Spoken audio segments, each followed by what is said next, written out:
네, 안녕하세요. 카이스트 IP 영재기업인교육원 일기수료생 정창재입니다. 저는 소프트웨어 엔지니어, 요즘 흔히 말해서 개발자로 일을 하고 있고, 현재는 올해 초에 회사를 창업해서 CTO를 맡고 있습니다. 오늘 수료생 사료 발표를 요청받아서 발표하게 되었고, 오늘 짧게 저의 경험에 대해서 이야기를 드리고자 합니다. 저는 어느덧 교육과정을 마친 지 10년이 넘었어요. 그래서 저희 영재교육원의 교육과정과 그 활동에 대한 자세한 이야기를 드리기는 다소 어려워졌습니다. 그래서 오늘 저는 제가 영재기업인 교육원을 다니던 시절부터 지난 12년간 제가 저희 교육원을 졸업한 이후 어떤 삶을 살게 되었는지 한번 이야기를 드려볼까 해요. 먼저 시간이 다소 많이 흐른 관계로 제가 이야기 드리는 저의 경험이 현행 교육원의 상황 및 카이스트의 상황과 좀 다소 다를 수 있는 점은 미리 참고를 부탁드리겠습니다. 저는 지금으로부터 무려 12년 전인 10년에 카이스트 IP 영재기업인 교육원의 1기 졸업 교육생으로 선발되고 받았어요. 그리고 그 이후 카이스트에서 전산학부를 졸업하고 데브 시스터즈, 샌드버드, 토스 등을 거쳐서 어느덧 10년차 소프트웨어 엔지니어로 일을 하고 있습니다. 2010년 당시 고등학교 2학년이었던 저에게 학교 생활에 추가로 교육원의 오프라인, 온라인 교육을 병행하는 게 솔직히 쉬운 일은 아니었어요. 당시에 오프라인 교육 지금보다 훨씬 자주 거의 한 달에 한 번씩 대전을 간 걸로 기억이 나네요. 저는 오프라인, 온라인 교육 과정 중에서는 오프라인 캠프를 훨씬 더 좋아했습니다. 전국에서 모인 친구들과 교류를 하면서 당시에 처음 듣는 주제로 이 동안 아이디어를 서로 나누고 이렇게 발표도 하고 했던 경험이 아직도 꽤나 선명하게 기억이 나요. 한 달에 한 번 보던 친구들이지만 매 캠프마다 이렇게 우여곡절을 함께 했던 친구들이어서 그런지 여전히 연락하면서 꽤 친하게 지내고 있습니다. 저는 이렇게 1년간 기본교육 과정을 받고 정말 운이 좋게도 과학부가 아님에도 고등학교를 2년 만에 마치고 조기 졸업으로 카이스트에 입학하게 되었습니다. 카이스트는 전공을 정하고 입학하는 것이 아니라 무학과로 입학하고 2학년 진학할 때 학과를 정하기 때문에 당시에는 저는 제가 전산학과를 졸업해서 지금처럼 소프트웨어 엔지니어로 일할 거라고 생각하지는 않았어요. 하지만 제가 1학년이던 시절에 2011년 한국에 아이폰 4가 출시되면서 스마트폰의 시대가 열리고 있었습니다. 오늘 아이폰 14의 발표가 예정되어 있다고 하던데 굉장히 오래 전이죠. 프로그래밍 경험은 없었지만 컴퓨터를 좋아했던 저는 1학년 때 소프트웨어 개발 동아리에 들어가게 되고 첫 여름방학 때 제가 만든 첫 서비스 택시더를 개발하게 됩니다.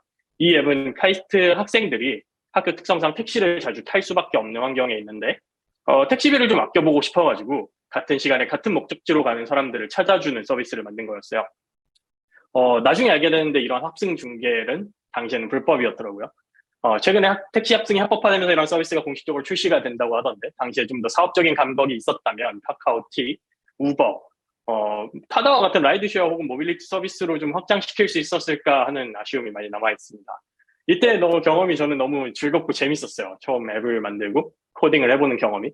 그래서 저는 전산학과로 결정하게 되고 2014년에 데브시스터즈, 쿠키런으로 유명한 회사 데브시스터즈에서 저의 본격적인 커리어를 시작하게 됩니다. 데브시스터즈는 크게 세 가지 핵심 가치가 있었어요. 고객 중심적 사고, 기술을 통한 혁신, 그리고 수평 조직 문화입니다. 그래서 수평적 문화가 이제는 좀 파격적인 문화였는데 한국의 전통적인 강력한 수직 구조에 반발해서 직원 개개인의 창의성과 능률을 중시하는 문화를 만들고자 하는 어떤 핵심 가치를 갖고 있었어요. 게임 회사이지만 재밌는 게임을 만드는 것이 중요하고 하지만 그에 못지않게 기술을 통한 혁신을 꿈꾸던 곳이었고요. 그래서 2014년 전 세계적으로 빅데이터 물결이 일어났을 때 스마트폰의 폭발적 성장을 통해 수많은 사람들이 더 많은 시간을 인터넷과 모바일에서 보내게 됐고 이로 인해 더 많이 생겨난 데이터를 이제 직감에 의존하지 않고 서비스를 개선시키는데 사용하게 된 것이죠. 저는 이때 운이 좋게도 데브시스터즈에서 빅데이터의 물결을 타고 초창기 데이터 플랫폼을 만들게 되었습니다. 이러한 데이터 플랫폼 만드는 게 한국에선 다소 이른 편이었는지 감사하게도 AWS 코리아 측에서 초청을 받아서 여러 다른 동종업계 관계자들을 모시고 저의 경험을 공유드리기도 했어요. 그리고 저는 2015년 이제 앱이 대세가 되면서 뒤로 뒤처지는 줄 알았던 어떤 웹 기반 서비스들이 다시 페이스북이 만든 리액트라는 프레임워크와 함께 부활하는 것을 보고 회사에서 이러한 웹 서비스를 많이 만들어 보고 싶다는 생각으로 게임 서비스 운영 도구라든가 게임 서비스의 현재 매출 및 상황을 보여주는 대시보드 그리고 번역 도구와 같은 도구들을 웹을 기반으로 만들게 됐습니다. 그렇게 데브 시스터즈에서는 모든 운영 도구들이 웹을 기반으로 되어 있어요. 제가 대부분의 프로젝트를 리드를 했었고요. 여기에 있는 번역 도구에 대해서 다소 좀 아쉬움이 있는데 처음부터 회사에서 다국어 번역을 위한 번역 도구를 직접 만들 생각은 아니었어요. 근데 찾아보니까 이런 번역 관리 도구들이 문서 기반 관리 도구는 있지만 앱을 위한 서비스는 없더라고요. 그래서 이제 회사 안에서 인하우스로 직접 서비스를 만들게 됐는데, 이게 사실은 창업 기회였구나라는 걸 나중에 알게 됐습니다. 실제로 이러한 컨셉으로 로컬라이즈라는 서비스가 출시됐고, 최근에 500억 투자를 받았더라고요. 기업 가치로 최소 3천억 이상의 가치를 갖고 있는 회사가 된 것이죠.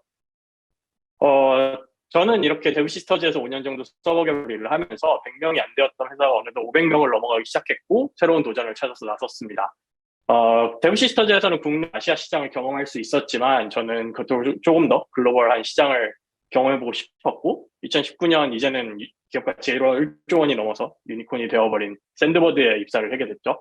이 당시 저는 세 번째 한국의 메시징 서버 개발자로 됐는데, 테크니컬 리드를 거쳐서 엔지니어링 매니저를 했었고, 3명이었던 팀을 13명까지 키워냈습니다.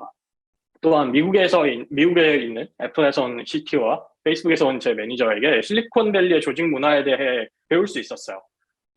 제가 경험했던 실리콘밸리의 조직 문화는 수직적 구조를 갖고 있지만 한국의 그것과는 매우 달랐습니다. 최종적 의사결정은 직급에 따라 하게 되지만 매니저와 자유로운 의견 교환이 있었고, 명령하면 수행한다는 느낌이 아닌 정말 나보다 뛰어난 사람에게 나의 생각을 말하고 그 의견을 들을 수 있다. 또한 그러한 결정에 지지해준다라는 역할, 되게 좋은 경험을 많이 했어요. 이러한 경험 속에서 자신 생각을 말하는 것이 얼마나 중요한지에 대해서 알게 된다. 근데 이 자신의 생각을 말하는 경험을 저는 영재원 때 많이 배웠던 것 같아요. 그리고 2020년이 되면서 저희는 이제 코로나가 터지게 되죠. 새로운 시대를 맞이하게 되고 코로나19로 인해 우리의 삶이 되게 많이 바뀌게 되었어요. 그중에 저는 특히 재택, 원격 근무가 보편화되고 있다는 것이 업무 영역에서 가장 큰 일이라고 생각을 했어요. 다행히도 코로나19가 이제 우리 삶에서 어느 정도 녹아들고 우리가 코로나19의 끝에 향해 가고 있는 것 같지만, 코로나19가 변화시킨 우리의 삶은 돌아가기를 거부하고 있죠. 재택근무에 꽤나 많은 사람들이 중독이 되었고, 재택근무를 회사에서도 꽤나 중요시하기 시작했습니다. 그래서 많은 회사들이 재택근무, 원격근무를 권장하기 시작했고요. 하지만 저도 샌드버드와 토스에서 2년이 넘게 재택근무를 경험해보니 다시 아쉬운 점이 많았어요. 두 회사 모두 자유로운 원격근무를 지원하고 그를 위한 되게 많은 것들을 도와주지만, 이러한 일을 지금처럼 재택근무를 일하는 방식이 되게 불편하다는 생각이 되게 많이 들었어요. 그래서 저는 이번에 재택근무의 방식을 완전히 바꿔야겠다라는 생각으로 연초에 저희 지인들과 같이 트로우를 창업하고 현재 이 회사에서 열심히 기술 개발을 하고 있습니다. 저의 스토리는 지금까지 이래요. 12년 동안 여러 회사에서 경험을 하고 주로 서버 개발자로 여러 회사에서 IT, 소프트웨어 엔지니어 역할을 해왔습니다. 근데 이 모든 과정에서 12년 전에 영재원이 저에게 가르쳐 준 것이 굉장히 큰 영향을 주었어요. 12년이 지난 지금 이제 온라인 교육에서 가르쳐 준 거, 오프라인 교육에서 얘기했던 주제들, 세부 내용은 사실 기억은 안 나요. 하지만 12년 전에 주입된 아주 작은 씨앗이 하나 있습니다. 저는 그래서 저희 영재교육원이 이런 제가 좋아하는 영화인데 인셉션과 굉장히 비슷하다고 생각해요. 카이스트 영재기업인 교육원은 기업가 정신이라는 단 하나의 단어를 모두에게 심어 넣습니다. 이게 저에게 불편함을 기회로 보게 만들었고 킨에 대한 열망을 꿈꾸게 했고 도전할 용기를 주었어요. 어쩌면 제가 12년 전에 IP 영재기업인 교육원에서 교육을 받지 못했다면 창업은커녕 스타트업도 경험해보려 하지 않았을 거라고 생각을 해요. 하지만 저는 교육원에서 세상은 도전하는 자들이 변화시킨다는 중요한 사실을 알게 되었고 여러 도전을 해보게 되었죠. 이번 창업과 도전이 또 실패할 수도 있겠지만 그러면 저는 다시 한번 다른 도전을 할 겁니다. 이것이 12년 전 저희 카이스트 IP 영재기업인 교육원이 저에게 준 가치입니다. 여기까지 제가 준비한 사례 발표였고요. 일기 수료생 트로우 CTO 정창재였습니다. 감사합니다.